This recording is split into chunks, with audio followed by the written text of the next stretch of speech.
Hello everyone, मैं doctor Amol Lahoti, interventional radiologist, varicose vein specialist, endovascular specialist. आज हम बात करने वाले हैं कि वेरिकोज वेन का इन स्टार्टिंग से जो हम लोग पेशेंट को एंट्री कराते हैं वहां से लेकर डिस्चार्ज तक या फिर उसका ऑपरेशन के एंड होने तक उसका जर्नी। सो ओवरऑल नॉर्मली कोई भी ऑपरेशन बोला, कोई भी प्रोसीजर बोला, हॉस्पिटल का एडमिशन बोला तो मन में डर रहता है और वो डर रहना भी चाहिए, स्वाभाविक है। बट वेरिकोज वेन ये ऐसी बीमारी है, ऐसा उसका ऑपरेशन, ऐसा उसका लेजर ट्रीटमेंट है जिसके अंदर आपको मैं एक बार पूरा वीडियो जब दिखाऊंगा, आप at the end of the video बोलेंगे कि यार ये तो इतना इजी था, हमको मालूम नहीं था और मैं बेफालतू पिछले कुछ महीनों से, कुछ सालों से इसको बियर कर रहा हूँ, तकलीफ ले रहा हूँ। कुछ पेशेंट्स ऐसे भी बोलते हैं कि सर मुझे अल्सर है, जख्म है, लेकिन मुझे ऑपरेशन से डर लगता है। और जिनको बाहर पैरों की नसें सूजी हुई है, फुली हुई है, लेकिन उनको मेजर कोई अल्सर नहीं है, ये उन पेशेंट्स के लिए वीडियो है। तो सबसे पहले जब पेशेंट हमारे पास आता है, हम उनको पहले तो उसका इन डिटेल क्लिनिकल एग्जामिनेशन करते हैं, पेशेंट को देखते हैं स्टैंडिंग पोजीशन में और लाइंग पोजीशन में, कि स्टैंडिंग पोजीशन में आने के बाद उसकी पैरों की सूजन नसें सूज रही है, फुल रही है क्या। सेकंड, जब पेशेंट का हम लोग सोनोग्राफी करते हैं तब हम लोग देखते हैं कि जब हम लोग सोनोग्राफी कर रहे हैं तो उसकी वेरिकोज वेन की जो नसें हैं कितनी सूजी हुई है, कितनी नई नई कोलैटरल वेन्स है, और उसके साथ साथ superficial vein to deep veins को कनेक्ट करने वाली जो परफोरेटर वेन्स है वो कितनी बड़ी है, कैसी है, उसका स्टेटस क्या है। और इन सब clinical examination plus doctor finding पे ही डिपेंड करता है कि उसको सर्जरी लेजर लगने वाला है या नहीं लगने वाला। यदि कोई पेशेंट को लेजर ऑपरेशन लगने वाला है तो ऐसे पेशेंट को हम लोग नेक्स्ट डे के लिए पोस्ट करते हैं या फिर उसको हम लोग खाली पेट बुलाते हैं, क्योंकि हम लोग ये ऑपरेशन स्पाइनल एनेस्थीसिया में करते हैं। स्पाइनल एनेस्थीसिया में पीठ में एक छोटी सी सुई लगती है जो आपको साइड में दिखेगी, और उसके बाद में पेशेंट के पैर पूरे 3 से 6 घंटे के लिए सुन्न हो जाते हैं। अभी कुछ पेशेंट बोलते हैं कि मेरी पीठ का तकलीफ है, मुझे पेट का पहले ऑपरेशन हो चुका है पर फिर मुझे स्पाइनल एनेस्थीसिया नहीं चाहिए, तो ऐसे पेशेंट के लिए हम लोग लोकल एनेस्थीसिया में शॉर्ट सेडेशन में भी कर सकते हैं। लेकिन स्पाइनल एनेस्थीसिया कुछ भी साइड इफेक्ट नहीं होता है, कोई भी पेन नहीं रहता है, और आपका ऑपरेशन का जो लेजर का जो एक्सपीरियंस है एकदम प्लीजेंट रहता है, एकदम कंप्लीटली पेनलेस रहता है। ऑब्वियसली इस ऑपरेशन में टाका चिन्ह नहीं लगने वाला है, सो उस एंगल से आपको बाद में मालूम नहीं पड़ेगा, लेकिन आप जब ऑपरेशन चलने वाला है तब भी आपको कुछ भी समझेगा नहीं। तो आप देखेंगे कि ऐसे हम लोग एनेस्थीसिया देते हैं। एनेस्थीसिया होने के बाद हम लोग पेशेंट के पार्ट्स प्रिपेयर करते हैं, यानी लेग्स को क्लीन करते हैं। सबसे पहले हम लोग उसको बिटाडिन सॉल्यूशन से क्लीन करते हैं, उसको हम लोग एंटीसेप्टिक सॉल्यूशन बोलते हैं, और साथ में उसके बाद हम लोग स्टेरियम से या फिर स्पिरिट से या फिर दोनों से उसको क्लीन करते हैं। सो जो हम लोग बिटाडिन यूज कर रहे हैं, जो हम लोग स्टेरियम स्पिरिट यूज कर रहे हैं, इससे gram positive gram negative organisms, bacteria and viruses दोनों का ब्रॉड स्पेक्ट्रम कवर होता है।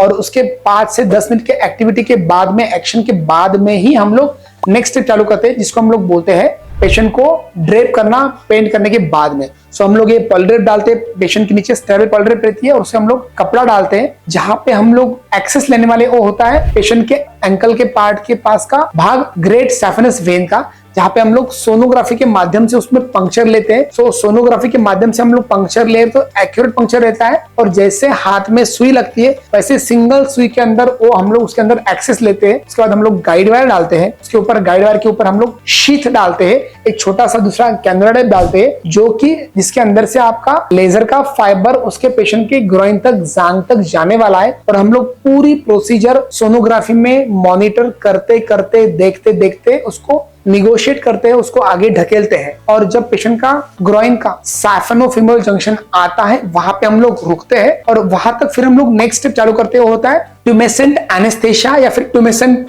इंजेक्शन, जिसके अंदर हम लोग सिंपल सलाइन इंजेक्ट करते हैं। नॉर्मली वेरिकोज वेन की नसों में लोग बोलते हैं कि ब्लॉक होता है, ये ब्लॉक नहीं होता है। वेरिकोज वेन का वर्ड का मतलब होता है कि नसें सूजना, फूलना। तो नॉर्मली जिन नसों का डायमीटर 1 से 2 mm होना चाहिए, उन नसों का डायमीटर ऑलमोस्ट 4 से 10 mm रहता है। ये नसें फूली भी रहती है। जब हम लोग फाइबर डालते हैं तो बाहर से उस नस को कंप्लीटली कोलैप्स करने के लिए, दबाने के लिए हम लोग बाहर से ट्यूमेसेंट देते हैं, जो उस नस को दबा के और फाइबर का पूरा कांटेक्ट अंदर की नस से करेगा। सो उसका लेजर का इफेक्ट बहुत अच्छा होगा। प्लस मोस्ट इंपोर्टेंटली, कुछ पेशेंट बोलते हैं कि ऑपरेशन, लेजर का ऑपरेशन हुआ है, लेकिन उनको कहीं पे स्पेसिफिक जगह पे सुन्नपना है, सेंसेशन नहीं है। सो ये जो नर्व्स रहती है वेन्स के साइड में, उसको प्रोटेक्ट करने के लिए हम लोग ट्यूमेसेंट एनेस्थीसिया देते हैं। नेक्स्ट स्टेप आता है कि लेजर ऑपरेशन। तो हम लोग सबसे पहले जहां पे सैफेनो-फीमोरल जंक्शन रहता है वहां पे हम लोग कंप्रेस करते हैं, क्योंकि हमारी जो सुपरफिशियल वेन है जिसका हम लोग लेजर का ऑपरेशन करने वाले, लेजर करने वाले हैं, ये हमारे डीप वेन से कनेक्टेड रहती है। हमको डीप वेन्स को प्रोटेक्ट करना है, अच्छा रखना है, सिर्फ सुपरफिशियल वेन्स को लेजर करना है, ताकि जो सुपरफिशियल वेन्स में खून का बहाव रोके रह रहा है, जमा हो रहा है, जिसकी वजह से हमको तकलीफ होती है, नसें फूलती है, और हम लोग उस खून को नॉर्मल डीप वेन्स में डाइवर्ट करने वाले हैं। सो हमको डीप वेन्स को प्रोटेक्ट करना है। तो डीप वेन के और उसके जंक्शन पे हम लोग उसको दबा के रखते हैं, फिर लेजर करते करते बाहर आता है। अप्रोक्सीमेटली एक पैर का लेजर करने के लिए 10 से 15 मिनट लगते हैं। उसको हम लोग थोड़ा फास्ट बताने की कोशिश करेंगे। ये भी पूरी प्रोसीजर यूएसजी गाइडेड होती है।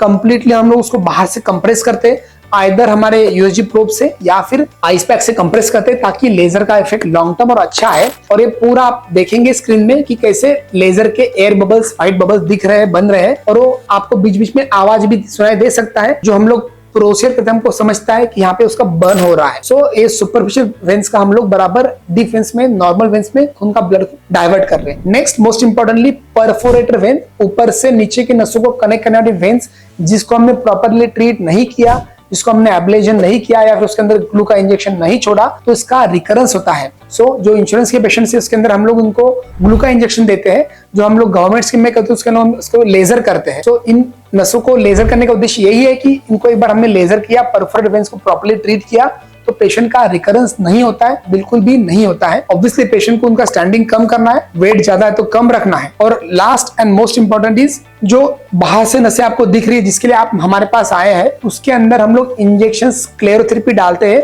जो कि टॉर्चस वेन्स है, जिसके अंदर हम लोग लेजर नहीं करते, इसके अंदर हम लोग सोल्यूशन डालते हैं, क्योंकि हमने अभी अंदर की नसों का लेजर कर चुके हैं, कनेक्टिंग वेन्स को भी एब्लेजन कर चुके हैं, ग्लू डाल चुके हैं। अब जो बड़ी ऊपर की टॉर्चस वेन्स, उसके अंदर हम इंजेक्शन डालते हैं और उसको अंदर के अंदर हम लोग इंजेक्शन स्क्लेरोथेरेपी से उसको बंद करते हैं, क्योंकि ये अननेसेसरी नई निकली हुई वेन्स है, जिसका नॉर्मल हमारे डे टू डे लाइफ में, वॉकिंग में कुछ भी यूज नहीं है, कुछ भी फंक्शन नहीं है। सो अभी आपने देखा होगा कि हमने वेरिकोज वेन का लेजर ऑपरेशन कैसे किया। ये सब प्रोसीजर्स, एक पैर का है तो ऑलमोस्ट 45 मिनट लगता है, दो पैर का तो ऑलमोस्ट 1 to 1.5 आवर लगता है।